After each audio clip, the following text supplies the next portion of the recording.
श्री शिवाय नमस्तु। महाराज दुनिया के लोग नहीं समझते कि शंकर पर जल चढ़ाने का क्या लाभ है। शिव महापुराण कहती है, अगर एक दिन शिव महापुराण की कथा कहती है, मंगलवार को अगर शिव जी के मंदिर में, शंकर के मंदिर में जाकर 1 लोटा पानी चढ़ाया जाता है तो हमारे कार्य में उन्नति होती है। कोई व्यापार नहीं चलता हो, दिक्कत आ रही हो, तो हनुमान जी के दूसरे नंबर का भाई गतिमान का स्मरण करो। हनुमान जी के उल्टे पांव का सिंदूर लाकर गतिमान का नाम लेकर स्वस्तिक बना दिया जाए व्यापार वाली जगह पर, तो व्यापार अच्छा चलने लगता है महाराज।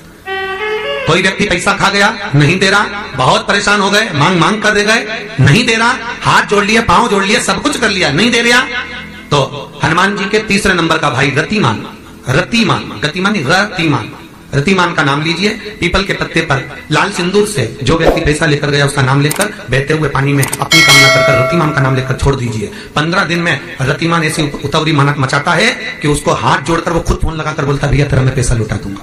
रतिमान का स्मरण किया जाता है। रतिमान, ध्यान दीजिएगा, पंचमुखी हनुमान का एक स्मरण, पंचमुखी हनुमान का एक भाव। महाराज जैसे बहुत ज्यादा तकलीफ अगर व्यक्ति को हो गई है, बहुत कष्टमय जीवन चल रहा है, हार गए हर जगह से और तकलीफमय जीवन चल रहा है, तो पंचमुखी हनुमान का एक शिव महापुराण का और स्कंद पुराण का एक बड़ा सुंदर मंत्र है। उस मंत्र को आप सब एक बार हमारे साथ में बोलें।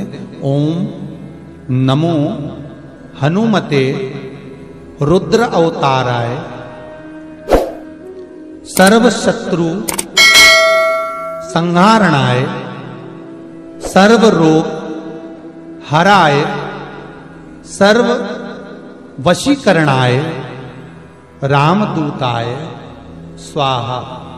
बस इस मंत्र को हाथ में काली तिल लेकर, एक जौ लेकर और गूगल लेकर, थोड़ा सा उसमें गाय का घी डालकर, कंडे को या अग्नि को जलाकर इस मंत्र का 11 बार 21 बार जाप कर कर अपनी कामना कर कर छोड़ दीजिए। कैसा भी रोग हो, बीमारी हो, कष्ट हो, दुख हो, तकलीफ हो, 21 दिन के अंदर वो आनंद आना प्रारंभ कर देता है। इस मंत्र, स्कंद पुराण का, शिव महापुराण का ये मंत्र मूल पंचमुखी हनुमान सुख देंगे। और एक और चीज याद रखिए महाराज, यदि कोई काम के लिए जा रहे हो, कोई व्यापार के लिए जा रहे हो या नौकरी करने के लिए जा रहे हो और लगी नहीं रही, बहुत तकलीफ पा रहे हो, सर्विस ही नहीं लग रही, बहुत कष्टमय हो गया, तो निवेदन करूंगा 5 पीपल के पत्ते पर बेसन के 5 लड्डू घर में बने हुए, गाय के घी के 5 लड्डू रख लो। उस लड्डू के बीचों बीच एक आटे का दिया और उसमें तिल्ली का तिल डालकर इसी मंत्र का प्रयोग कर कर पंचमुखी हनुमान का किसी भी हनुमान के मंदिर में जाकर, दक्षिण मुखी हनुमान के मंदिर में जाकर उसको रख कर आ जाइए। इसके बाद आप उस काम के लिए जाइए, आपका काम सफल हो जाएगा। आपको किसी को नहीं कहना पड़ेगा कि हाथ जोड़ना नहीं पड़ेगा, किसी के पांव नहीं पड़ना पड़ेंगे, तुरंत काम होगा। बस इस मंत्र का स्मरण कर कर पंचमुखी हनुमान का भूतेश्वर जो मंत्र है वो सुख देने वाला। आप 5 जगह पर जल चढ़ाते हो, थोड़ा ध्यान देना कथा पर। शंकर भगवान को 5 जगह पर आप जल चढ़ाते हो। मान लो अगर कोई विषम परिस्थिति है और आपको लग रहा है कि मेरा ये काम बाबा को कर देना चाहिए, ना जाने क्यों अटक रहा है,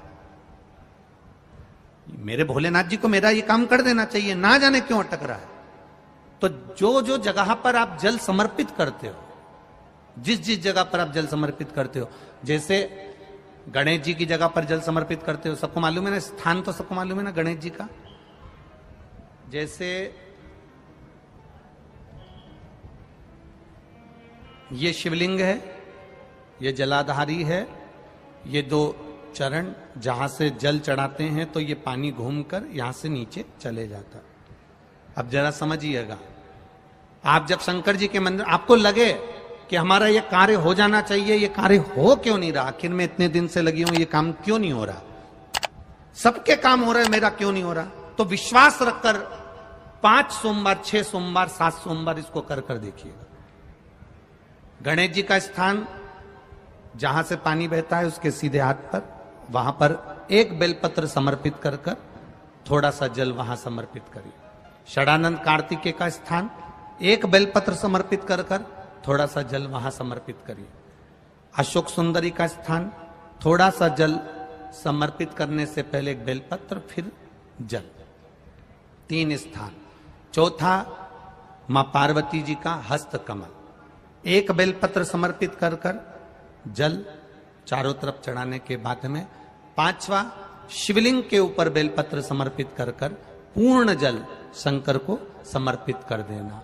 ये 5 स्थान का चढ़ा हुआ जल आपके जो काम अटक रहे हैं, जो कार्य में आपको तकलीफ आ रही है, आप बाबा को बस एक बेलपत्र और एक लोटे जल में से 5 स्थान पर जल समर्पित करने पर आप तुरंत 2 महीना भी नहीं लगेगा, मेरा विश्वास कहता है 15 या 20 दिन में बाबा उसको स्वीकार करेंगे।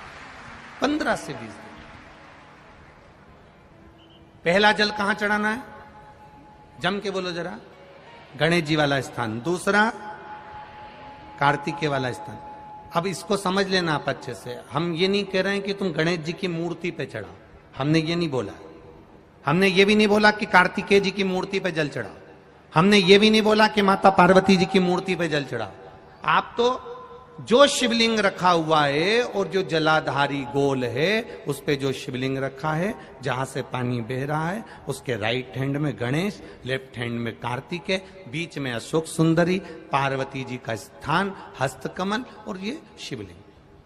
आपको गणेश जी के ऊपर जाकर जल नहीं चढ़ाना, आपको कार्तिकेय के ऊपर जाकर जल नहीं चढ़ाना, आपको देवी जी के ऊपर जल नहीं चढ़ाना, आपको तो केवल शिवलिंग की जलाधारी पर और शिवलिंग पर जल चढ़ा।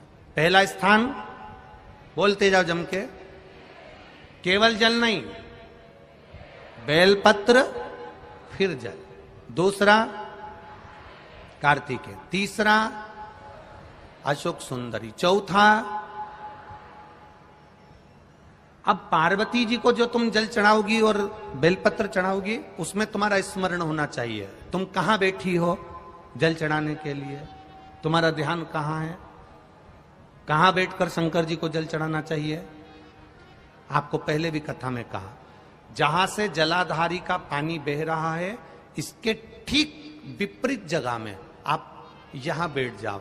उत्तर दिशा में पानी जाता है तो आप दक्षिण दिशा में बैठकर उत्तर की ओर मुख कर कर बाबा के, मां पार्वती जी के हस्त कमल पर बेलपत्र रखोगी, जल चढ़ाओगी और वहीं से बाबा को तुरंत आनंद के साथ में बेलपत्र चढ़ाकर जल चढ़ाओगी। भले खड़े होकर या वहां जाकर तुम यहां पर जल चढ़ा दो, परंतु उसके बाद में जब आप जल चढ़ाओगी, जब बाबा पार्वती जी को जब बेलपत्र और जल चढ़ाओगी तो आपका मुख कहां होना चाहिए, जहां से पार्वती, जहां से ये जल बहकर जा रहा हो, यहां बैठोगे तो जल जहां बहकर जा रहा है उधर की साइड तुम्हारा मुख हो जाएगा, उत्तर की साइड तुम्हारा मुख हो जाएगा और बाबा को आप जल समर्पित करो। तो पहला जल बेलपत्र गणेश जी, दूसरा कार्तिकेय जी, तीसरा अशोक सुंदरी, चौथा माता पार्वती जी का हस्त कमल और 5वें नंबर का जल भगवान शिव के ऊपर, अर्थात भगवान देव अधिदेव महादेव से